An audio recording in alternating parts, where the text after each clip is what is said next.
Hola, soy la doctora Lucía Arellano Cabrera, médico audiólogo y otoneurólogo. Estoy en la ciudad de Guadalajara, Jalisco. El día de hoy les voy a platicar acerca de la anatomía vestibular y su correlación clínica. Voy a empezar por vías periféricas hasta llegar a áreas centrales y en cada una de las zonas voy a mencionar una de las patologías más comunes. Sabemos que hay muchísimas, pero bueno, vamos a tratar de aprovechar el tiempo.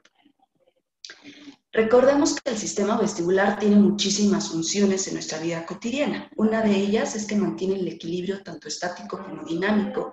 También controla la postura, proporciona estabilización de la cabeza cuando yo muevo mi tronco, ayuda a que no me vaya a caer, regula la locomoción y otros movimientos y también proporciona conocimiento de la orientación en el espacio.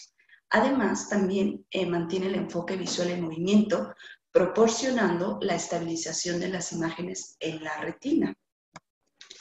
¿Cómo es que hace todo esto? Bueno, vamos a hacer un pequeño resumen desde las áreas periféricas. Sabemos que necesitamos información visual, somatosensorial y vestibular. Todas estas aferencias va a viajar al sistema nervioso central, donde de un inicio van a ser procesadas por un grupo de núcleos vestibulares que se encuentran en el piso de cuarto ventrículo.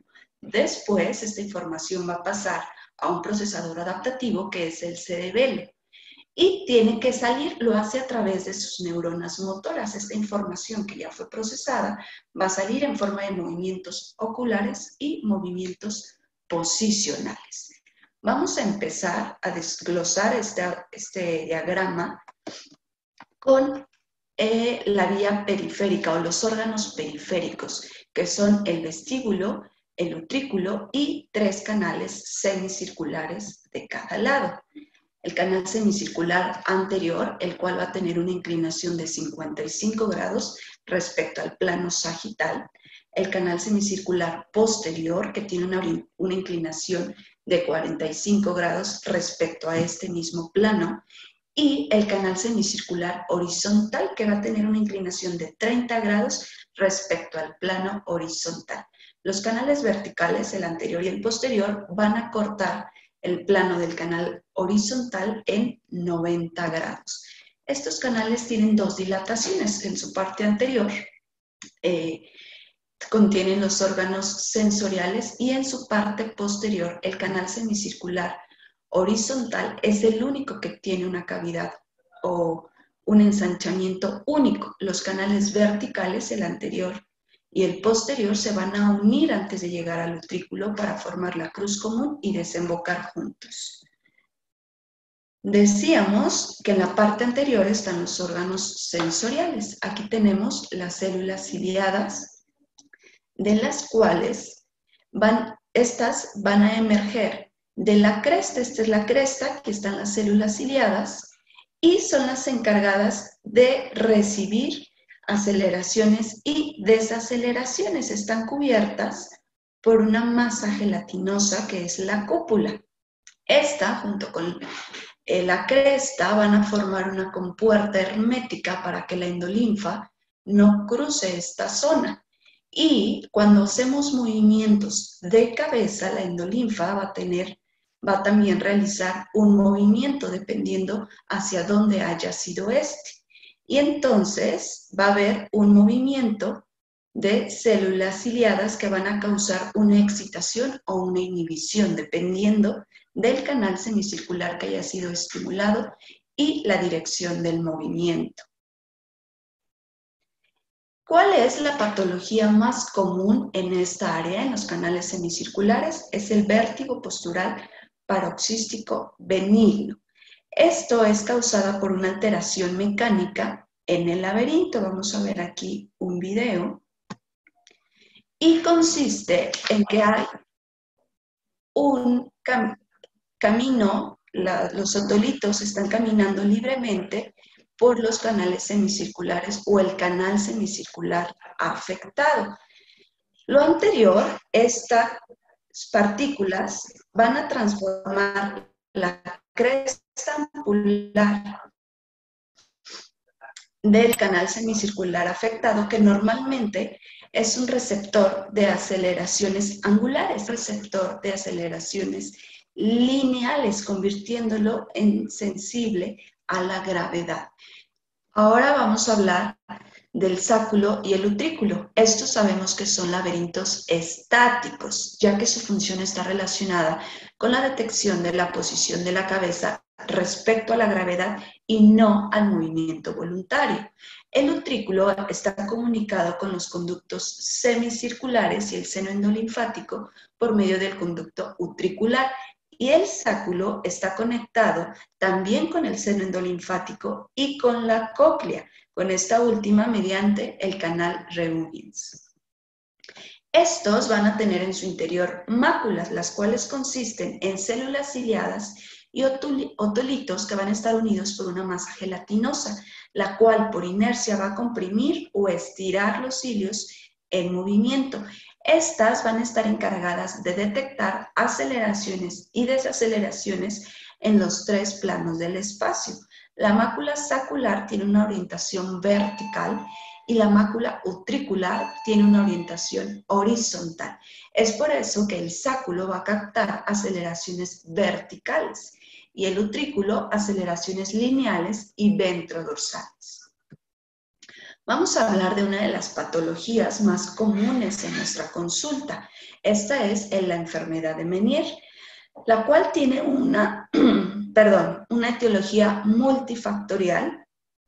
Se dice que los pacientes pueden tener una alteración anatómica en la cual el acueducto vestibular es más corto y su apertura externa más estrecha. Además, afecciones infecciosas, autoinmunes, hereditarias, etc. La base patológica es el hidrops endolinfático, que es una dilatación del laberinto membranoso. Vamos a observar este video, y esto es secundario a un aumento del volumen en la endolinfa.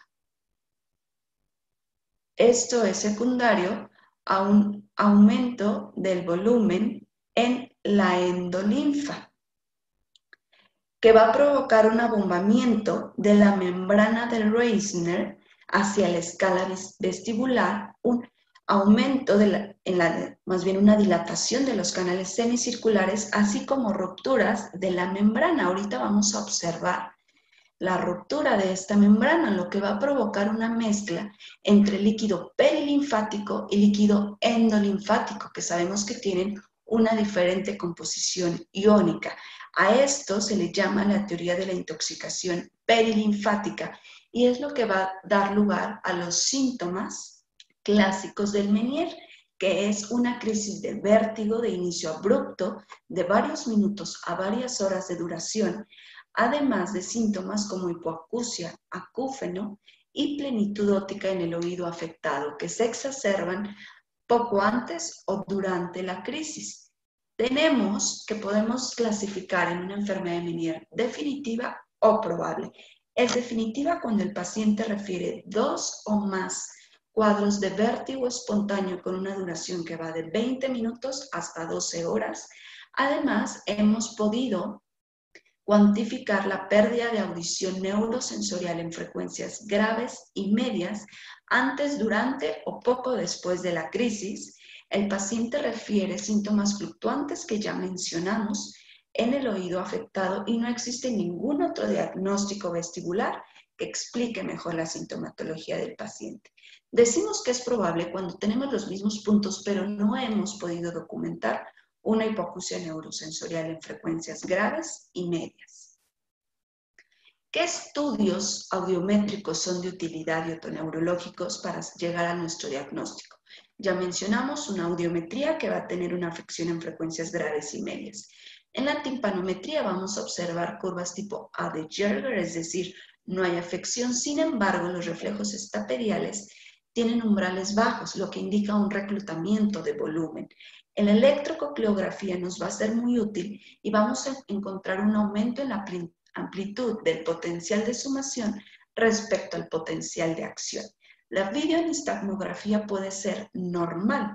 También podemos encontrar una preponderancia direccional del nistagmo postcalórico y un laberinto hipoactivo. Casi siempre antes de encontrar un laberinto hipoactivo vamos a observar una preponderancia direccional.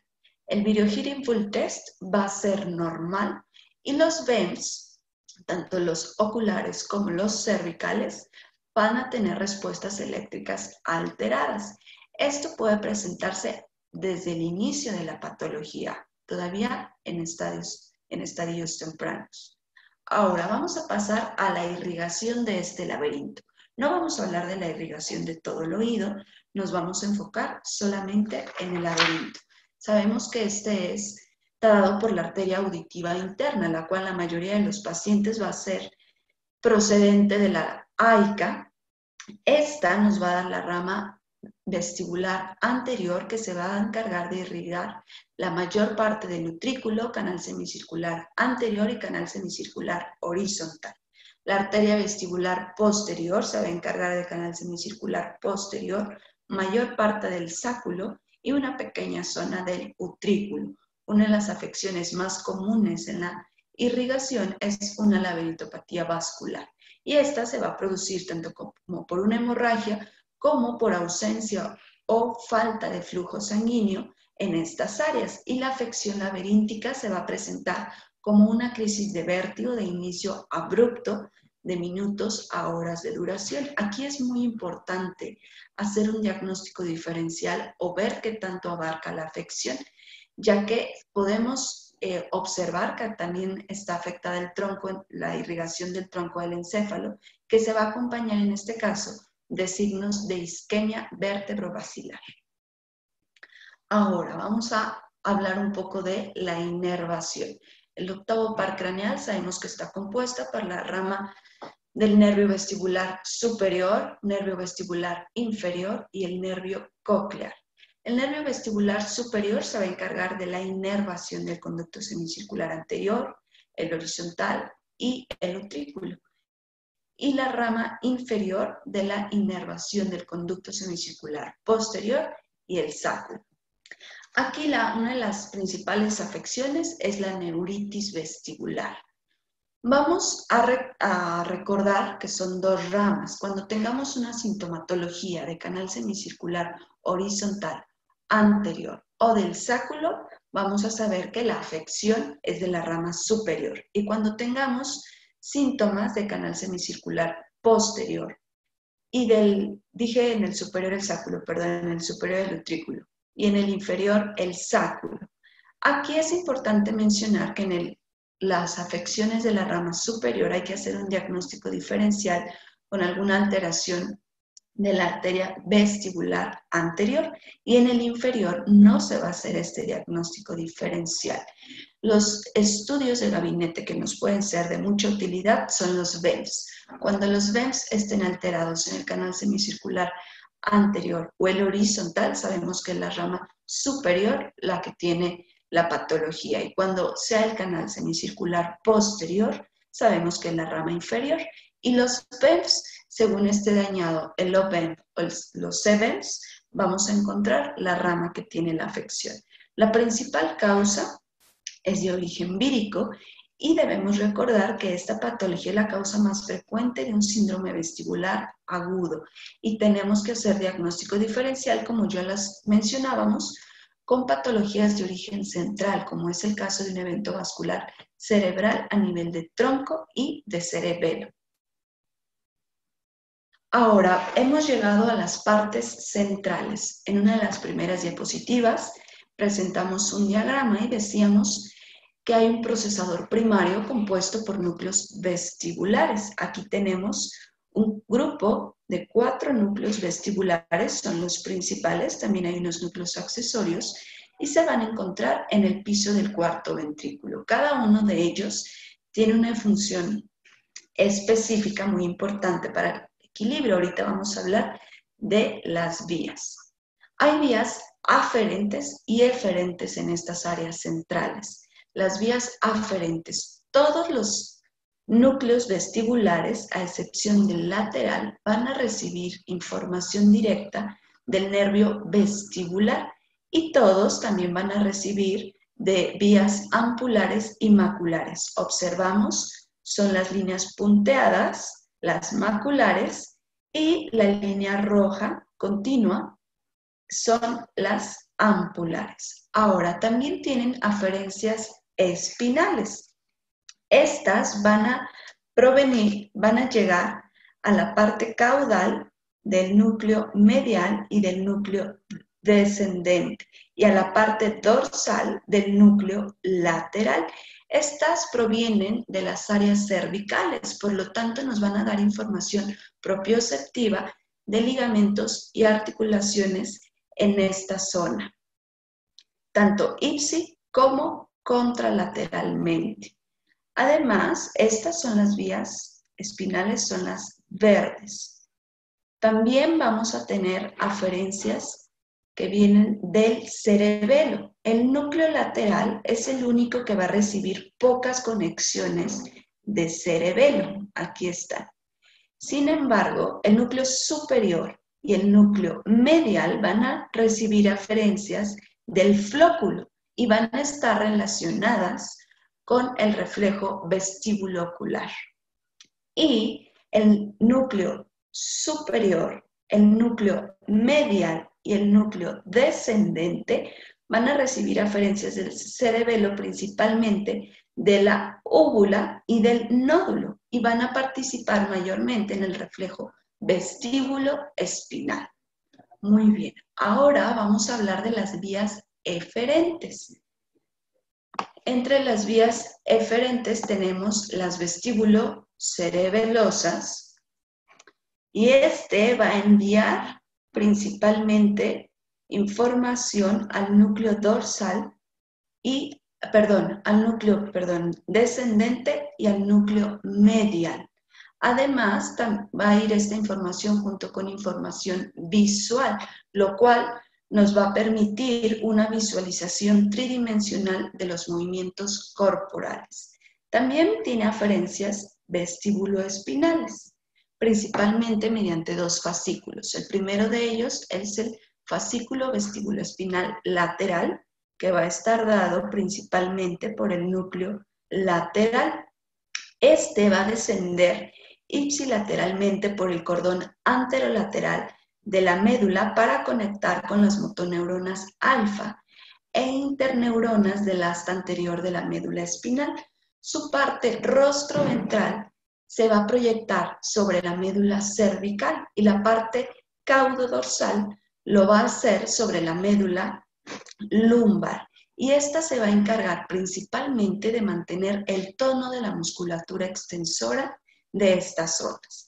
Ahora, el fascículo vestíbulo espinal medial se origina en las porciones rostrales del núcleo medial y en la parte adyacente del núcleo lateral. Estas va a descender tanto ipsi como contralateralmente, va a conectar con los músculos cervicales, los cuales van a llevar a cabo un movimiento compensatorio de cabeza en el plano del canal semicircular estimulado. Y además, este fascículo va a recibir contralaterales de los núcleos oculomotores, participando de una forma coordinada en el control de los reflejos vestíbulo ocular y vestíbulo cervical para mantener la orientación espacial, la estabilización de la mirada y la estabilización cervical. Ahora, también hay aferencias vestíbulo-oculomotoras. En estas vamos a hablar del reflejo vestíbulo ocular, que sabemos que es el encargado de fovear una imagen mientras realizamos movimientos cefálicos bruscos. Aquí, los núcleos van a proyectarse sobre un núcleo de un músculo motor. De esta forma, el núcleo superior, ¿dónde está? Aquí, se va a proyectar sobre el núcleo del motor ocular común mediante el fascículo longitudinal medial. El núcleo medial se va a proyectar sobre los núcleos abducens y el troclear de una forma contralateral mediante también el fascículo longitudinal medial. Y el núcleo lateral lo va a hacer en la parte rostroventral con el núcleo oculomotor y el abducens. Esta es la vía central que debemos saber porque es mediante la cual mantenemos nuestro equilibrio y parte toda la información que va a ir dirigida o que va a salir, decíamos, en forma de movimientos oculares y posicionales. Aquí observamos en este diagrama el complejo de núcleos vestibulares y los núcleos de los músculos extraoculares con los cuales comentamos en la diapositiva anterior que tienen conexión. Ahora, decimos que hay un síndrome vestibular central cuando hay alguna afección en alguna de las zonas que vimos en los diagramas anteriores y las causas van a ser variadas. Hay causas vasculares, traumatismos craneoencefálicos, tumoraciones, etc. Aquí lo importante es que en una sala de urgencias podamos hacer una diferenciación entre una alteración central y una alteración periférica. Sabemos que debemos hacer una exploración mediante fijación, es decir, quitando las aferencias visuales, lo ideal es con unos videoframes. Y vamos a observar qué es lo que vamos a buscar. Vamos a buscar si es que hay algún nistagmus espontáneo, si es que hay un adecuado movimiento ocular en todas las direcciones, si es que hay una simetría, etc. Y podemos utilizar HINS. HINS son 3 pruebas muy rápidas que podemos hacer en sala de urgencias. La primera prueba es el Herring-Bull Test. Aquí vamos a observar si es positivo. Nuestro paciente muy probablemente tiene una patología de origen periférico. El nistagmus, debemos hacer una diferencia de un nistagmus central a un nistagmus de origen periférico. Recordemos que el central cambia de dirección, puede ser vertical, no se fatiga, etc. Y un test es Q-Desviation, el cual, si es positivo, nos va a decir que nuestro paciente tiene una patología de origen central. Y bueno, de esta forma podemos llevar a cabo un abordaje de la mejor forma posible. Muchísimas gracias, con esto llego al final de mi charla, espero haya sido de utilidad y bueno, ojalá nos toque dar charlas más adelante. Muchísimas gracias, buena tarde.